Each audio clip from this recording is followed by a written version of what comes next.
Hello guys, welcome back to my second channel, or if you're new here, welcome. We're going to be doing a new series on this channel where I read League of Legends lore. We're starting off this series with Jhin the Virtuoso. One can travel to nearly any village across Ionia and hear the tale of the capture of the Golden Demon. Depicted in a variety of plays and epic poems, the cruel spirit's banishment is celebrated to this day. But at the heart of every myth, there lies a kernel of truth, and the truth of the Golden Demon is one far different than the fiction. For years, Ionia's southern mountains were plagued by the infamous creature. Throughout the province of Zayun, and even as far as Shongzan and Galrin, a monster slaughtered scores of travelers and sometimes whole farmsteads, leaving behind twisted displays of corpses. Armed militias searched the forests.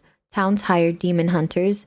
Wuju masters patrol the roads, but nothing slows the beast's grisly work. In desperation, the Council of Zayun sent an envoy to beg Master Kusho the Kinko order for help. Charged with maintaining the balance between the spirit and the material realms, Kusho was adept in the banishment of demons. Leaving in secret lest the cunning creature be alerted to their intent, Kusho, his teenage son, Shen, and young apprentice Zed traveled to the province. They tended to countless families shattered by the killings, dissected the horrific crime scenes, and looked for connections between the murderers. Soon, Kusho realized they were far from the first to hunt this killer, and his conviction grew that this was the work of something beyond the demonic. For the next 4 years, the Golden Demon remained beyond their reach, and their investigation left the three men changed. The famous red mane of Kusho turned white. Shen, known for his wit and humor, became somber, and Zed, the brightest star of Kusho's temple, began to struggle with his studies. It was almost as though the demon knew they were seeking it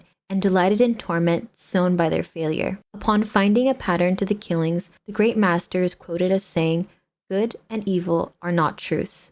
They are born from men, and each sees the shade differently." Kusho sought to hand off the investigation, believing now that they sought not a demon, but a wicked human or Vistaya, taking them beyond the Kinko's mandate. Shen and Zed, unwilling to turn back after all they had sacrificed to bring the killer within reach, convinced him to continue the hunt. On the eve of the Spirit Blossom Festival in Jayum Pass, Kusho disguised himself as a renowned calligrapher to blend in with the other guest artists. Then he waited.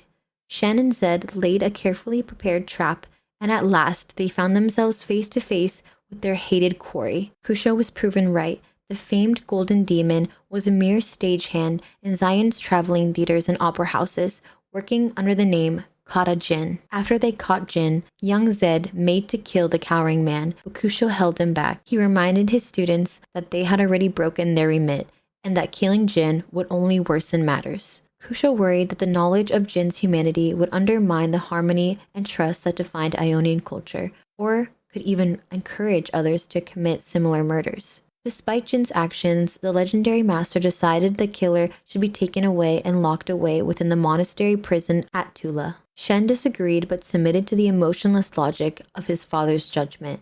Zed, disturbed and haunted by the horrors he had witnessed, was unable to accept this mercy, and it is said a resentment began to bloom in his heart. Imprisoned in Tula, Jin kept his secrets, revealing little of himself as many years went by.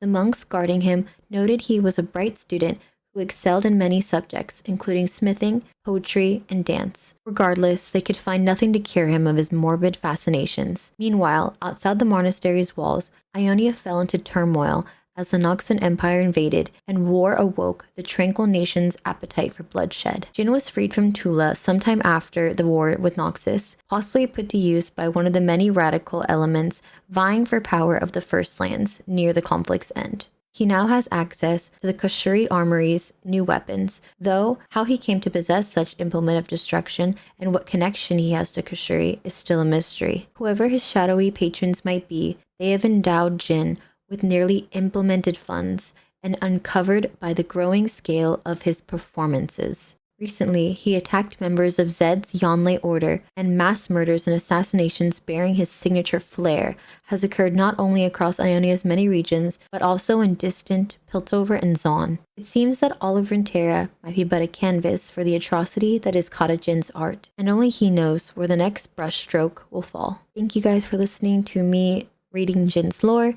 Let me know down in the comments below if you guys enjoyed it, what I can improve on for the next video, if I pronounce anything wrong, or if you guys want me to read another champion's lore. Make sure you subscribe, and thank you for watching.